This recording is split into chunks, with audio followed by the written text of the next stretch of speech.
salam sejahtera. Assalamualaikum warahmatullahi wabarakatuh. Pada saat ini kita akan belajar kembali bersama-sama mengenai pemeriksaan penyakit pada sistem indera untuk kelas 12 keperawatan. Dengan KD 3.12 menerapkan pemeriksaan penyakit sistem indera berdasarkan manifestasi klinis, dan KD 4.12 melakukan pemeriksaan penyakit sistem indera berdasarkan manifestasi klinis. Kita akan membahas bersama-sama mengenai sistem indera pada manusia. Manusia memiliki 5 macam sistem indera, yaitu indera pendengaran, indera penglihatan, indera perasa, indera penciuman, dan indera peraba. Sekarang kita akan membahas mengenai indera penglihatan. Mata tersusun dari 3 bagian utama, yaitu organ tambahan, otot mata, dan bola mata. Organ tambahan ini seperti alis, kelopak, bulu mata, dan bola mata. Kemudian yang kedua yaitu otot mata. Otot mata ini berfungsi untuk menggerakkan bola mata, dan yang ketiga adalah bola mata. Nah, untuk pembahasan bola mata tersebut memiliki bagian-bagian. Bagian-bagian bola mata itu terdiri dari tunika fibrosa. Tunika fibrosa ini adalah bagian mata yang terdiri dari sklera. Sklera itu adalah bagian mata di mana yang berwarna putih dan tidak tembus cahaya. Selain itu dia juga terdiri dari kornea. Kornea ini adalah bagian organ bola mata yang transparan dan tembus cahaya. Kemudian bagian bola mata yang berikutnya yaitu tunika vaskulosa atau uvea. Tunika vaskulosa atau uvea ini adalah lapisan bagian tengah mata yang terdiri dari koroid, korpus ciliaris, dan iris. Kemudian bagian bola mata yang berikutnya adalah tunika nervosa atau retina. Tunika nervosa atau retina ini adalah lapisan bola mata yang peka terhadap cahaya.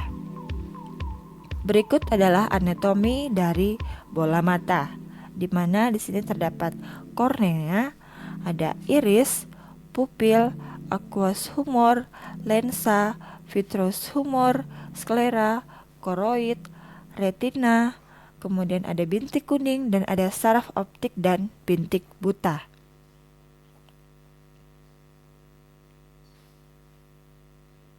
Selanjutnya kita akan membahas mengenai indera pendengaran. Organ telinga atau indera pendengaran kita ini terdiri dari 3 bagian, yaitu telinga luar, telinga tengah, dan telinga dalam. Baiklah, kita akan membahas masing-masing bagian dari organ telinga. Kita akan bahas yang pertama, telinga luar. Telinga luar ini terdiri dari 2 macam, ada daun telinga dan ada saluran telinga.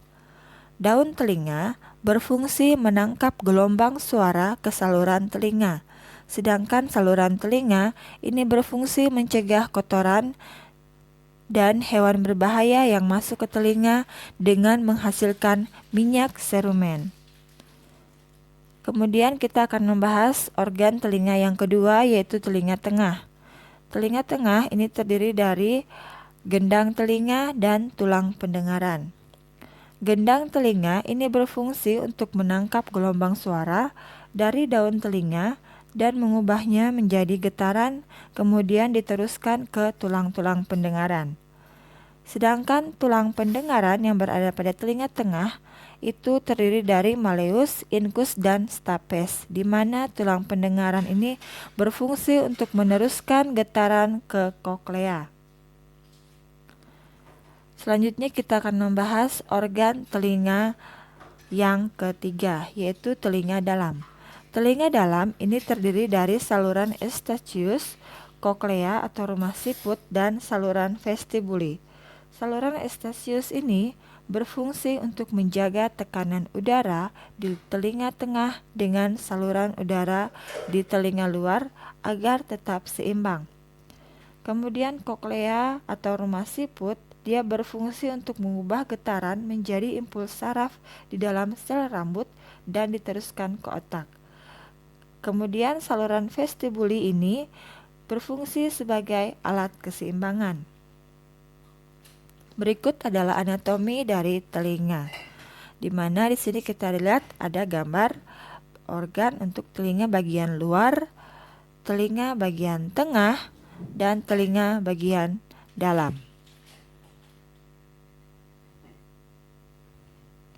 Selanjutnya kita akan membahas tentang indera penciuman. Indera penciuman pada manusia ini adalah rongga hidung yang dilengkapi oleh sel-sel reseptor yang terhubung pada sel olfaktorius di otak. Kita tahu bersama-sama bahwa sel olfaktorius ini adalah jenis dari saraf olfaktorius atau saraf penciuman. Dan ada sesuatu yang harus Anda ketahui, di mana zat yang memiliki sifat bau seperti uap atau gas yang mencapai rongga hidung kita melalui proses inspirasi atau proses saat kita menarik nafas saat bernafas itu, maka zat tersebut itu dapat terlarut di dalam lendir hidung, yang kemudian akan terjadi pengikatan zat dengan protein membran pada dendrit sehingga akan muncul impuls atau rangsangan yang diteruskan ke saraf olfaktorius sehingga kita bisa mencium bau apa yang baru saja kita hirup tadi.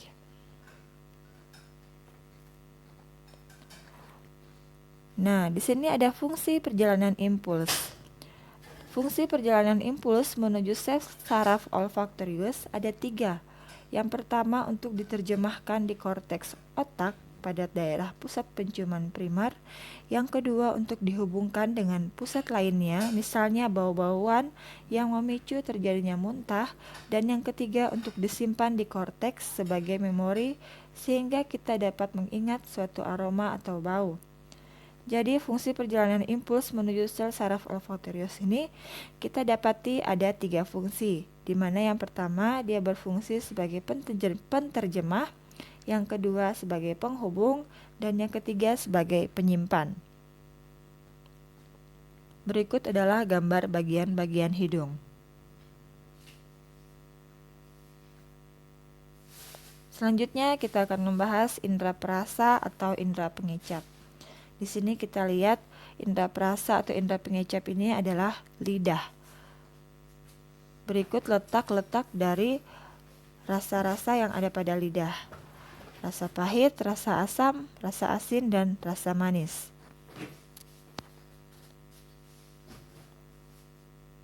Seperti yang kita ketahui, lidah kita ini mampu mengenali 4 macam rasa, yaitu asin, asam, manis, dan pahit. Lapisan permukaan lidah ini terdiri dari papilla filiformis, papilla circumvallata, dan papilla fungiformis. Seperti inilah letak dari bagian-bagian lidah. Papilla filiformis, papilla fungiformis, dan papilla circumvallata.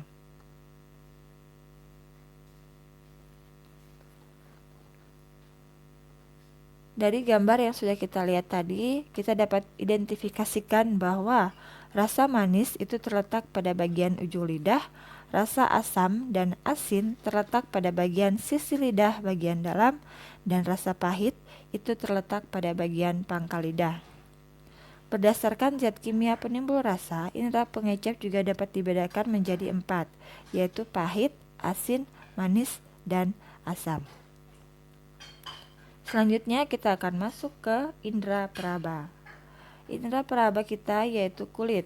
Pada lapisan dermis yang terdapat di kulit kita, terdapat ujung-ujung saraf yang akan menerima berbagai jenis rangsangan. Jenis rangsangan yang diterjemahkan oleh kulit atau indera peraba kita yaitu rasa panas. Rasa panas ini reseptor perangsangannya adalah corpuscula rufini. Dan rasa dingin. Rasa dingin ini reseptor rangsangannya adalah ujung saraf Krause. Kemudian, jenis rangsangan yang kedua adalah rasa nyeri. Rasa nyeri reseptor rangsangnya adalah corpuscula Meissner. Yang ketiga, rasa tekanan. Rasa tekanan reseptor rangsangannya adalah ujung saraf Pacini dan lempeng Merkel. Selanjutnya, rasa sentuhan. Rasa sentuhan reseptor rangsangnya adalah lempeng Merkel dan ujung saraf Pacini. Berikut adalah gambar anatomi dari indera peraba kita. Epidermis, dermis, corpuscular Ruffini, corpuscular Pacini, ada corpuscular Meissner dan ada lempeng Merkel.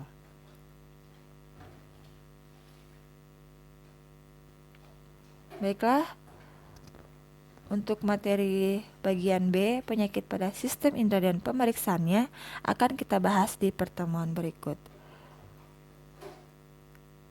Terima kasih. Shalom, salam sejahtera, dan Assalamualaikum warahmatullahi wabarakatuh.